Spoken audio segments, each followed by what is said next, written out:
తాకట్టులో ఉన్న బంగారాన్ని విడిపించి ఆ రోజున్న మార్కెట్ ధర కట్టి మిగిలిన డబ్బును మీకు అందిస్తుంది ఎస్వీఎస్ గోల్డ్. అంత మంచిగా ఉండేవాళ్ళు అప్పుడు. దాని తర్వాత నేను టేకప్ చేసేసినాను. తర్వాత దాసరి గారు కన్యాకుమారిలో హీరోయిన్గా ఇచ్చారు. శ్రీవిద్య నేను. తర్వాత విట్లాచారి గారు జగన్మోహిని ఇచ్చారు. జగన్మోహిని చేసేటప్పుడు హీరోయిన్గా రావచ్చు, కానీ ఆ రోజులు చూసానంటే సింహబల్లులో సన్నజాజులు సాంగ్ పెద్ద ఆయనతో. ఏం పాట చెప్పినావు సరే? సన్నజాజులోయ్ కన్ని మోజులోయ్ సన్నజాజులోయ్ కన్ని మోజులోయ్ బానిసగా వచ్చావు, నన్నే నీ బానిసగా చేర్చుకున్నావు, మగతనం చూపావు, నాలో ఆడతనాన్ని నిద్ర లేపావు. అలా వస్తుంది అన్నమాట పాట. మీ స్పిరిట్కి జోహార్లండి. ఎందుకంటే ఇప్పుడు మీరు కెమెరా ఆన్ అయినట్టు చిన్నపిల్లలాగా అదే చిన్నపిల్ల మనస్తత్వంతో మీరు యాక్ట్ చేసిన హావభావాలు మీ స్పిరిట్కి నిజంగానండి అసలు ఏమనాలో అర్థం కావట్లేదు. ఇప్పుడు అక్క జ్యోతి గారు అని ఎప్పుడు తెలిసింది? ఎలా చెప్పారు? ఎప్పుడు? చిన్నప్పుడు తెలుస్తుంది. అంటే అప్పుడు మేము వెళ్ళేవాళ్ళం సడన్ గా వాళ్ళు వద్దంటారు. అప్పుడు అంత ఎందుకు కట్ ఆఫ్ చేశారు? అదే మా అత్తగారు చెప్పి ఉంటుంది. సొంత అమ్మ చెల్లెలు కదా, ఎవరికైనా భయం ఉంటుంది. అక్కడ వెళ్ళి మన అమ్మ తెలుసుకుని మమ్మల్ని వదిలిచేసి వెళ్ళిపోతారో ఏమో అని వాళ్ళు చెడ్డవాళ్ళు అదే ఏదో చెప్పి ఉంటుంది. బట్ తనకి ఎప్పుడు తెలిసి వచ్చింది? మరి ఎప్పుడు చెప్పారు? నాకు తెలిసేటప్పుడు అమ్మాయికి తెలుసు. మేము వెళ్తాను కదా చిన్నపిల్లలుగా వేసేటప్పుడు అక్క చెల్లెలు అని అందరికి తెలుసు. అలా స్టార్ట్ అయింది. తర్వాత దాసనారాయణ గారి పిక్చర్ కూడా చెల్లెలుగా చాలా పిక్చర్లు ఇచ్చారు. మీరిద్దరు కలిసి నటించారు కదా, ఒకటి రెండు సాంగ్స్? చాలా సాంగ్స్ చేసాం కలిసి. కొన్ని మాట్లాడుకుంటాం, మాట్లాడలేకపోతే మాస్టరు ఇద్దరు అమ్మల్ని పెడతారు కదా, జ్యోతిలక్ష్మి ఒకరు జయమాలిక ఒకరు అని. వాళ్ళతో ఇలా చెయ్యి ఇలా అనుకోవాలని మేము రిహర్సల్ చేసుకుంటాం అంతే. కానీ సినిమా వాళ్ళు అందరూ చెప్తారు ఎందుకు వీళ్ళందరూ మాట్లాడుకోలేదు అని. మమ్మల్ని అడుగుతారు, నాకు కూడా తెలియదండి అన్నాను. కారణం ఏమని తెలియలేదు. ఇప్పుడు నేను ఆలోచిస్తే ఇదే జరిగి ఉంటుంది, వేరేం లేదు. ఒక పిల్లని మనం పెంచుతామంటే మనం ఎలా చెప్పి పెంచుతామో అలాగే వస్తుంది పాప. అవును. అలా చెప్పొచ్చు. వాళ్ళ మీద కూడా తప్పు లేదు.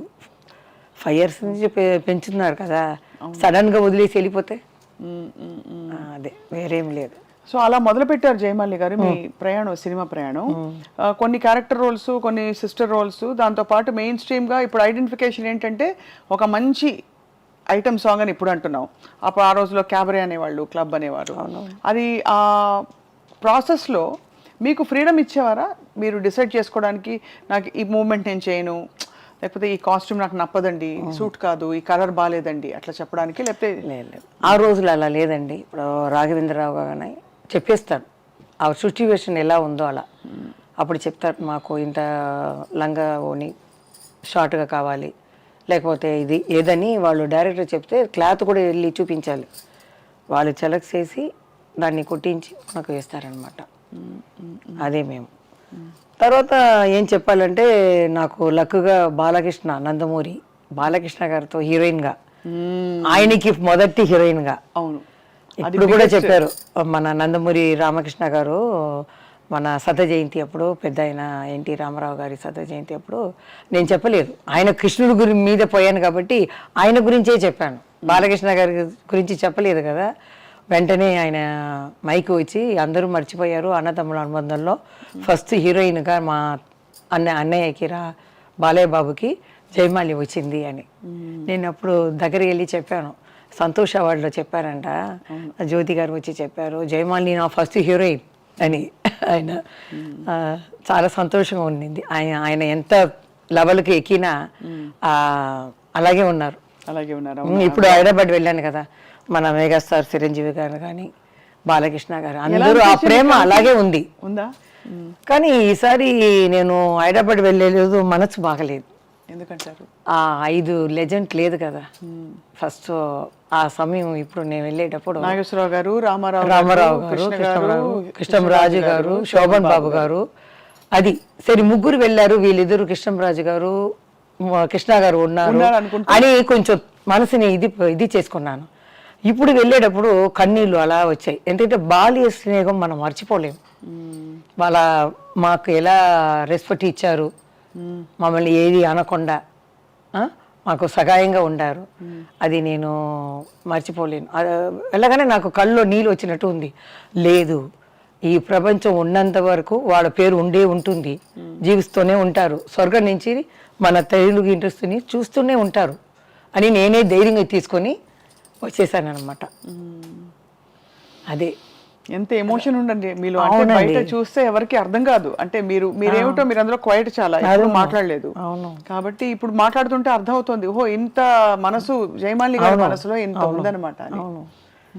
ఆ తర్వాత నాకు వయసు వచ్చి ఇప్పుడు చూసే కదా, అయ్యో ఎంత లెజెండ్, వీళ్ళతో చేసామే, ఏ భాగ్యం చేసామో, ఏ పూర్వ పుణ్య భాగ్యమో తెలియట్లేదే అని అనుకుంటున్నాను. వాళ్ళే కదా అండి మన సినిమా ఇండస్ట్రీకి పిల్లర్ లాంటి వాళ్ళు. ఇప్పుడు సెట్లో అంతా వాళ్ళతో ఇప్పుడు డాన్సెస్ అవన్నీ ఉన్నప్పుడు, షూటింగ్లు ఉన్నప్పుడు మధ్యలో మాట్లాడి పలకరించేవాళ్ళ మంచిగా? ఎన్టీ రామారావు గారు అంటే సైలెంట్గా కూర్చుంటారు, నమస్కారం పెడతాం మనం, పెట్టేస్తే సైలెంట్గా ఉంటారు. డ్యాన్స్ అయితే ఆయన ముందు చేస్తారు, నాలుగు సారి చెయ్యాలని ఆయనకి ఇష్టం అనమాట. ఆయనకి చెప్తే ఇలా చేయాలని నేర్చుకుంటారు. తర్వాత నేను వెళ్ళి రెడీ అయితే నువ్వు కూర్చోమ్మా, కష్టపడవద్దు, నేను చేస్తాను ఉండు ఇంకా 2 సారి అని నేర్చుకుంటారు. వాళ్ళు ఎలా ఉన్నా చెయ్యొచ్చు. ఆయన ప్రాక్టీస్ చేసి మీరు ఎలాగో సీజన్డ్ కాబట్టి అలా వచ్చేవారు. అలా కాదు, ఆయనకి ఆ కసి బాగా చెయ్యాలని. ఇప్పుడు నేనైతే ఉంటే ఏమరా, నేను పెద్ద హీరో, లైట్గా పెట్టండి, వంగి కూర్చోవడం, ఇలా లేవటం, అదంటే ఆ ఏజ్లో ఆయన ఎంత ఎనర్జెటిక్గా చేస్తారంటే ఆశ్చర్యపడిపోతాం మనం. అలా చేసేవారు. 1 టేక్లో అయిపోతుంది. వంట అయిపోతుంది. చేసేవాళ్ళు వాళ్ళు. ఆ టైంకి వచ్చేవాళ్ళు. అదన్నీ మాకు ఉన్న కొన్ని వాళ్ళని మేము నేర్చుకున్నాం. ఈ రెస్పెక్ట్ అనేది. రామా అంటారు, రండి అంటారు. ఇలా పెద్దవాళ్ళని చూస్తే ఇంత మరదలు వస్తుంది. నేను కూడా ఇడ్లీకి వెళ్తే అలాగే వస్తే రండి అంటాం. ఏదో పెద్ద ఆయన వస్తున్నారంటే ఇంత సరేయండి, ఏమన్నారు, ఏం తాగుతారు, అదే మర్యాదగా ఆయన అంత. దాని తర్వాత మా ఇంటి చుట్టి బస్సులు ఉంటాయి, ఈ బసురా రోడ్డు మొత్తం.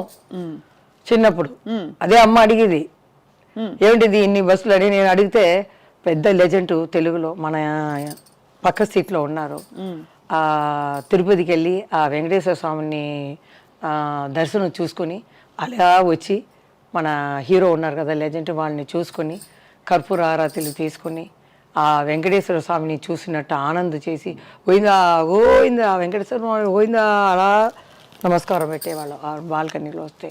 అది విని మా అమ్మ కూడా ఇలాంటి ఒక హీరోకి ఇంత ఇది ఆశ్చర్యపడతారు. నేను కూడా ఆశ్చర్యపడి అలా చూస్తున్నాను. కొన్ని సంవత్సరాల తర్వాత ఆయనతో చేసే అదృష్టం దొరికింది. అప్పుడు ఎలా అనిపించింది? నాకే జ్ఞాపకం లేదు ఏ పిక్చర్ అని. బాగా జ్ఞాపకం వచ్చింది ఈ అన్నతమ్ముల అనుబంధం.